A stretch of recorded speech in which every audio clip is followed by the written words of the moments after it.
lagi bersama aku, Pavita Damayanti, di Markio bersama Mas Yudi Widiantoro. Terima kasih. Kita akan membahas yoga ini untuk mengatasi kekerasan, kesakitan, dan soal kejujuran. Khususnya kekerasan dalam rumah tangga ini seperti fenomena gunung es. Ya, kelihatan sedikit tapi sungguhnya banyak sekali. Dengan latihan-latihan ini akan bisa mengatasi ini. Dalam yoga ada 2 dari 5 nilai yang menjadi dasar bagaimana kita berhubungan di dalam masyarakat. Ahimsa, non-violence, tidak melakukan kekerasan, tidak melakukan pembunuhan, apalagi juga dalam kekerasan dalam rumah tangga. Selain itu ada juga soal nilai tentang kejujuran. Tentunya dalam latihan ini kita sering ada merasakan sakit. Itu perlu dipraktekkan, dirasakan, disadari, damai. Kemudian menimbulkan juga rasa bahagia yang kemudian bisa ditularkan bahwa ada orang lain juga yang bisa merasakan begitu. Ini kita perlu amati, kita perlu sadari selama latihan. Aku mau tahu nih Mas, kejujuran itu apa dan keterkaitan antara kekerasan dan kejujuran ini seperti apa Mas? Jadi tidak melakukan kekerasan di dalam yoga bisa termanifestasi ketika kita latihan. Kalau salah satu sisi di dalam tubuh kita gunakan secara eksesif, tentu ini akan melukai sisi satunya. Selain itu kita juga artinya kita mengambil hak sisi satunya. Kalau terjadi hal itu, melakukan kekerasan pada diri sendiri, artinya kita melakukan distribusi energinya tidak rata. Di dalam yoga kita mengenal namanya alignment, kesejajaran. Nah, kalau kita memperhatikan ini, artinya kita dilatih untuk tidak melakukan kekerasan juga pada orang lain. Seperti 2 sisi dari satu koin yang nggak bisa dipisahkan. Nah, ini ada termanifestasi ketika kita melakukan rajin latihan ini, kita menjadi orang yang tidak sempat untuk melakukan kekerasan pada orang lain. Bahkan kepada diri kita sendiri. Jadi olah rasa ya Mas? Nah, olah rasa ini yang akan terbawa di dalam kita berrelasi, berhubungan dengan orang lain. Ayo teman-teman, ikutin terus nih kegiatan aku bersama Mas Yudi kali ini. Ayo yuk! Kita awali mulai dengan latihan pernafasan. Ya, kita siapkan kedudukannya, posturnya awal. Ya, dengan rongga dada lebih mengembang, dengan nafas lebih ritmis, pikiran kita akan juga lebih tenang. Pikiran lebih tenang membawa ketentraman di dalam batin kita. Pelan-pelan kita melakukan gerakannya. Dari sini kita arahkan telapak tangan ke atas, tarik nafas, rasakan ketika tarik, semakin panjang, semakin dalam, dan buang turun. Ulangi lagi, tarik, buang turun. Sekali lagi, tarik, buang turun di belakang, dimasukin, kaitkan jari-jarinya, dan dorong dadanya ke atas. Dari sini, tanpa terangkat tulang duduknya, pelan-pelan condongkan ke depan dan turunkan dadanya. Pelan-pelan diangkat tangannya. Dengan kepala lebih rendah dari dada, ini akan memperlancar peredaran darah ke otaknya. Dan juga akan memberi efek tenang. Dan pelan-pelan naik kembali. Kita lanjutkan dengan simple twisting. Ya, memelintir sederhana. Tangan kiri di lutut kanan, ujung jari tangan kanan di belakang, 1 jengkal di belakang bokongnya. Tarik nafas, dorong kepala ke atas, buang perut masuk, pelan-pelan dipelintir. Dengan melintir otot perutnya, ini akan membuang racun-racun di tubuh kita, selain juga racun di otak pikiran kita. Bertahan pada pose ini tapi tidak tahan nafas, kira-kira 5 hitungan nafas, tarik, buang, 4, tarik, buang, 3, tarik, buang, 2, 1, kembali ke tengah, dan jangan lupa ganti sisinya. Ganti sisi juga kita berarti ada nilai kejujuran kita lakukan di sini. Kita kembangkan nilai kejujuran dalam latihan yang melakukan sisi satunya. Dari area pusatnya pelintir lagi. Tapi perhatikan tulang ekor, tulang punggung, ubun-ubun tetap lurus satu garis. sejajar dengan garis vertikal yang ada di sekeliling kita. Karena itu, ketika melakukan yoga pun kita perlu aware pada sekeliling kita. Kalau kita aware pada sekeliling kita, sering mematut-matut dengan sekeliling kita, mudah-mudahan kita juga selaras dengan roda kehidupan ini. Selanjutnya, kita lakukan semua tujuannya untuk melancar peredaran darah ke seluruh tubuh, juga memfungsikan organ-organ, sistem-sistem di tubuh kita bekerja sebagaimana mestinya. Ya, pelan-pelan kembali. Jadi jangan lupa ganti sisinya.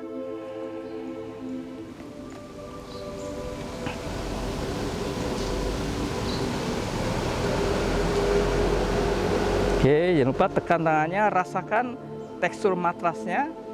Kita melatih juga latihan kesadaran. Oke, kemudian kita lanjutkan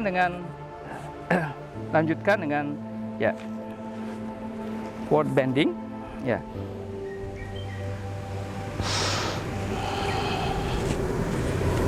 Kita mulai dari sisi yang paling bawah, otot-otot di bagian bawah tubuh.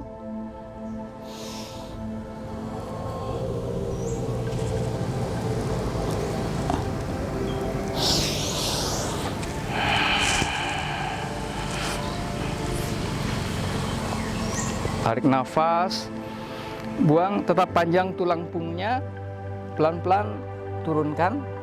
Pastikan lutut jari kaki menghadap ke atas, 90 derajat bentuk kakinya.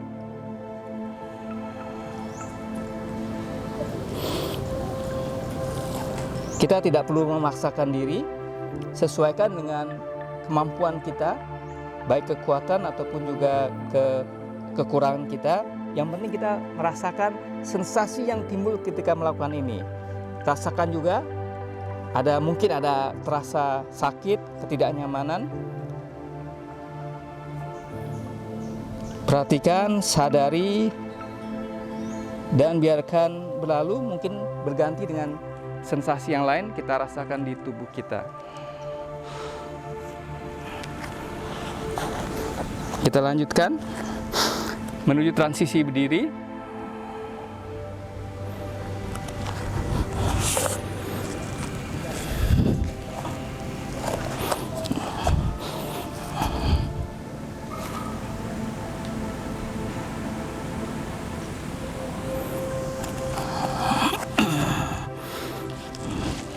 Ya, dilakukan stretching untuk otot-otot kakinya untuk menjamin aliran energi mengalir dengan lancar ke setiap bagian tubuh kita. Oke, pelan-pelan maju kaki kanan ke depan, turunkan lutut kirinya, point jadi kaki ke belakang, dan pelan-pelan angkat tangannya.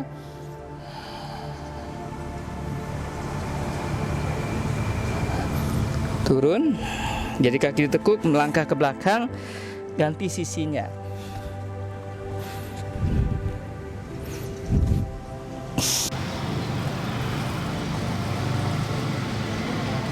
Dengan panggul mengikuti gravitasi, sementara tubuh bagian atas dari pinggang ke atas menjauh dari gravitasi, sehingga kedua sisi bagian tubuh rata terdistribusi, mendapat porsinya masing-masing.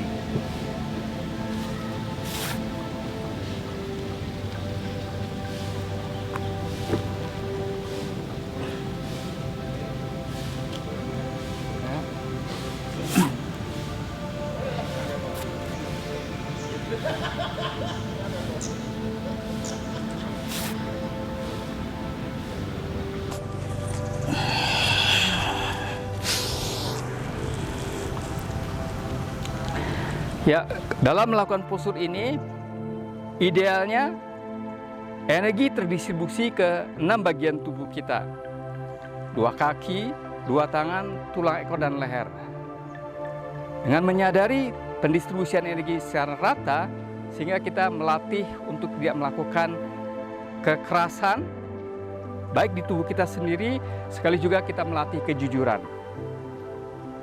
Bisa dilanjutkan dengan lebih dalam lagi.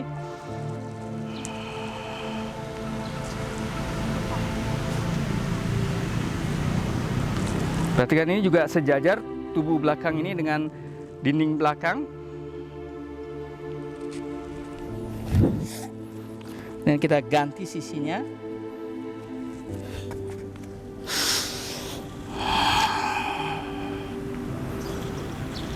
Ini bisa divariasikan dengan melangkah, melingkarkan tangan ke belakang, raih pahanya yang di depan, stretch.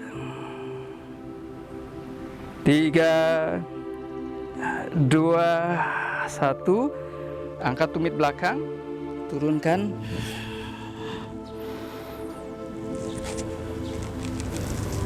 Dan melangkah kedua kaki ke depan.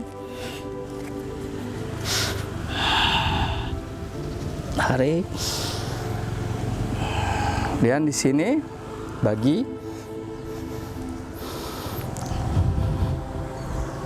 Lead pakai dadanya, turunkan ke arah lantai dan letakkan tangannya di lantai.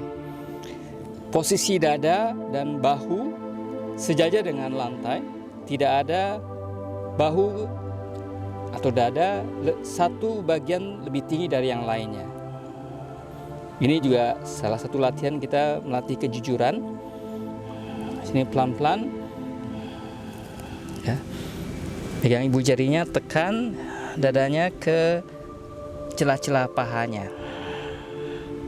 Perhatikan ini, panggul lebih tinggi dari area dada dan dada lebih tinggi dari area kepala.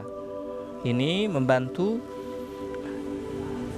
memfungsikan jantung, paru-paru, memompa oksigen darah ke otak lebih banyak. Ini akan memberi efek penenangan di kepala, di otak kita dan di pikiran kita, sehingga memberi juga rasa damai dan rasa bahagia. Pelan-pelan letakkan tangan di pinggang dan melangkah atau melompat ke arah tengah kedua kakinya. Ya, dengan latihan jejak ajek ini, kita juga memberi rasa ketetapan hati batin kita, kepercayaan diri, juga percaya pada diri sendiri, menyadari rasa sensasi yang ada di dalam tubuh kita secara bijaksana, baik rasa senang ataupun juga rasa ketidaknyamanan. Karena dua rasa ini selalu ada di dalam kita melaksanakan kehidupan keseharian. Selanjutnya kita lakukan headstand.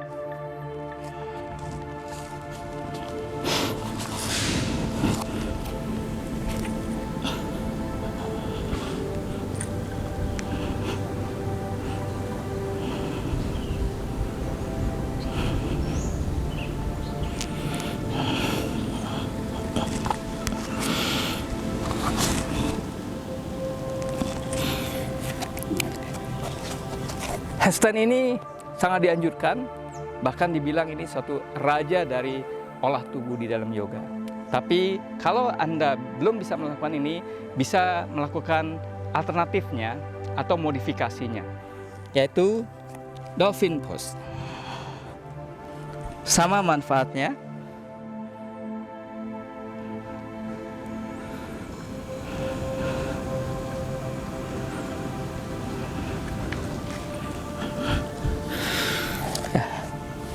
Ini sebagai alternatif dari headstand yang penuh kalau Anda belum bisa mencapai ke sana. Karena dengan latihan ini, efek bahwa rasa sensasi itu dirasakan secara bijaksana akan terbangun dengan melakukan ini. Jangan lupa kita juga melakukan kebalikannya, yaitu shoulder stand.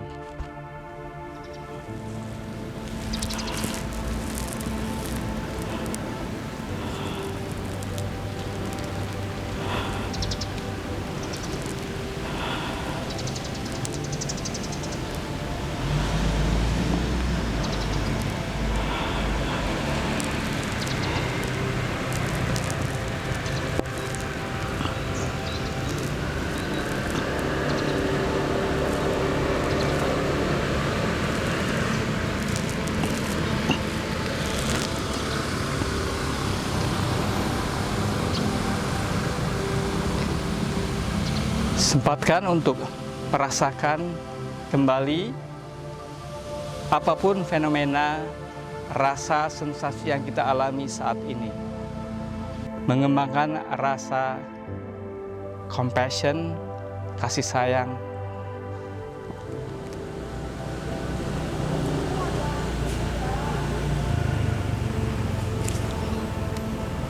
Jangan lupa isi satunya.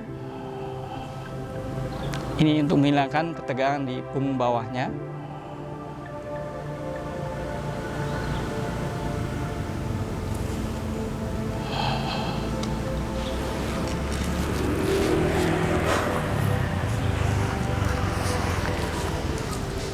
Ya, kita bisa lanjutkan juga dengan latihan khusus, latihan pernafasan untuk semakin meningkatkan rasa kepedulian pada diri kita sendiri, mengenali tubuh kita, karena diri kita selain olah tubuh ini, ada juga rasa dan pikiran, semuanya menjadi suatu kesatuan yang holistik. Kita mulai dengan melakukan alternate nostril breathing, Anuloma Viloma Pranayama. Ya. Letakkan ujung telunjuk dan jari tengahnya di titik antara dua alis mata. Ya. Buang dulu dari dua lubang hidung, tutup lubang hidung kanan, masuk dari kiri, tutup kiri, buang kanan, masuk kanan dalam, tutup kanan, buang kiri, habis. Ketika rasa ketidaknyamanan, kemarahan timbul, dengan menyadari ini, rasa itu akan pupus dan hilang.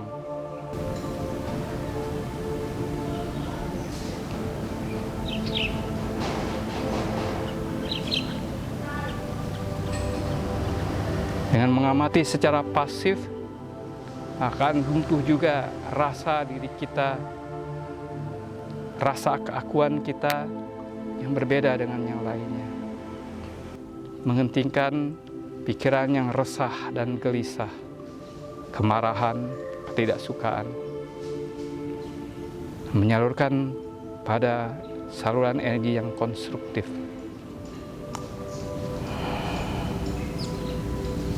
Dan selesai.